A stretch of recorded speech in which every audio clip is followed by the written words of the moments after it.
Saya mengirimkan surat juga kepada AFC, kepada Presiden AFC untuk mempelajari. Ketika kejadian kemarin, kita harus apresiasi pemain-pemain sepak bola kita yang sekarang sudah bisa kasih lihat mereka tegar, mereka fight gitu. Nah, inilah ciri khas bangsa kita yang harus kita lahirkan, bahwa kalau mereka ngelihat bangsa Indonesia ini serem gitu loh.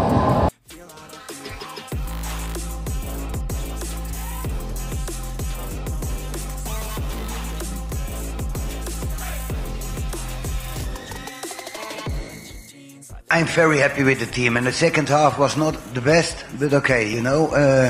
I think the second half is also important because they can also level up after. But I think all by all, I'm happy, and the first half was very good, and I think that's the way we want to play.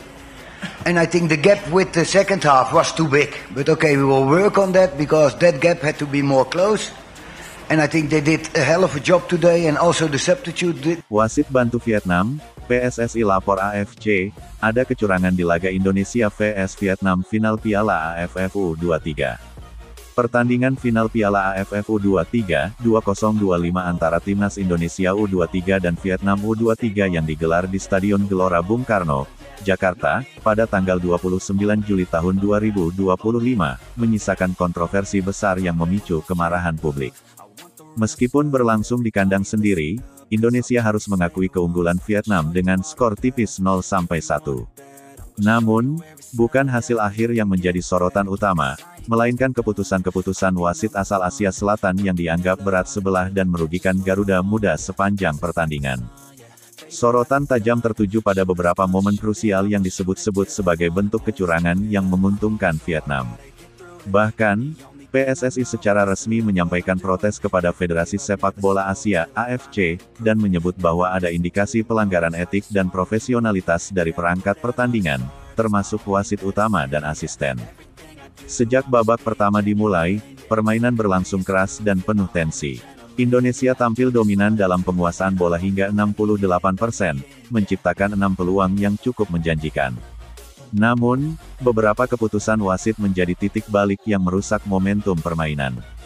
Salah satu momen paling diperdebatkan terjadi di menit ke-25 ketika Jens Raven berhasil melewati dua bek Vietnam dan dilanggar di kotak penalti. Tayangan ulang memperlihatkan kontak jelas dari belakang, namun wasit justru mengisyaratkan permainan berlanjut. Protes dari pemain dan pelatih Indonesia hanya dibalas anggukan dingin dari sang pengadil lapangan. Tak berhenti di situ, pada menit ke-43, Rahmat Arjuna dijatuhkan dalam situasi serangan balik.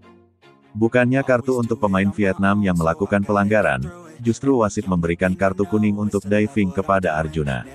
Keputusan ini membuat frustrasi para pemain Indonesia yang merasa kerja keras mereka terus dipatahkan oleh wasit. Vietnam mencetak satu-satunya gol lewat Nguyen Chong Puong pada menit ke-37, memanfaatkan kemelut di depan gawang setelah sepak pojok. Namun, sebelum gol terjadi, tayangan ulang memperlihatkan pemain bertahan Indonesia, Kadek Arel, didorong secara tidak sah oleh dua pemain Vietnam saat berusaha menyapu bola. Lagi-lagi, wasit tidak memberikan pelanggaran. Pelatih Gerald Vandenberg pun tak bisa menahan kekecewaannya. Dalam konferensi pers usai laga, ia secara diplomatis menyampaikan bahwa beberapa keputusan wasit memang sulit dipahami, tanpa secara langsung menuduh. Namun, ekspresi tim pelatih dan para pemain di bench menunjukkan kekecewaan mendalam atas keputusan-keputusan yang dinilai merugikan. Tidak tinggal diam, Ketua Umum PSSI Erick Thohir langsung menginstruksikan tim hukum dan bidang regulasi PSSI untuk membuat laporan resmi kepada AFC. Laporan ini mencakup detail kejadian-kejadian dalam pertandingan, lengkap dengan bukti video dari berbagai sudut, serta catatan pelanggaran prosedural oleh perangkat pertandingan. Ini bukan soal kekalahan. Kami bisa menerima hasil pertandingan jika berjalan dengan adil. Tapi kali ini, ada indikasi kuat bahwa perangkat pertandingan tidak menjalankan tugasnya secara profesional, tegas Erick Thohir dalam jumpa pers dadakan di kantor PSSI keesokan harinya. Menurut dokumen yang dilampirkan PSSI, wasit asal Asia Selatan yang memimpin laga final ini sebelumnya sudah mendapat catatan buruk dari laga internasional lain, namun tetap ditugaskan untuk memimpin pertandingan final bergengsi ini. Hal ini menimbulkan pertanyaan besar terkait proses penunjukan wasit oleh panitia AFF. Reaksi publik dan media sosial, gelombang kekecewaan. Tak butuh waktu lama, publik pecah. Media sosial dipenuhi tagar seperti tagar adukan wasit CAF, tagar final kurang, dan tagar Justice for Garuda Muda. Ribuan netizen, termasuk mantan pemain dan pengamat sepak bola nasional, menyuarakan kritik pedas terhadap keputusan-keputusan wasit. Banyak yang menyebut bahwa hasil pertandingan bukan hanya soal strategi, tapi juga soal keadilan yang tidak ditegakkan. Beberapa media olahraga internasional turut menyoroti keputusan-keputusan kontroversial tersebut. Bahkan, ada yang membandingkan final AFF U23 ini dengan sejumlah laga terburuk secara kepemimpinan wasit dalam sejarah turnamen ASEAN. Salah satu jurnalis sepak bola asal Malaysia, Lim Hock Seng, menyatakan bahwa wasit menghancurkan semangat fair play yang selama ini dibangun dalam sepak bola Asia Tenggara. Sebagai bentuk komitmen jangka panjang, PSSI juga mendesak agar AFF dan AFC mengevaluasi sistem penunjukan wasit dalam pertandingan-pertandingan penting.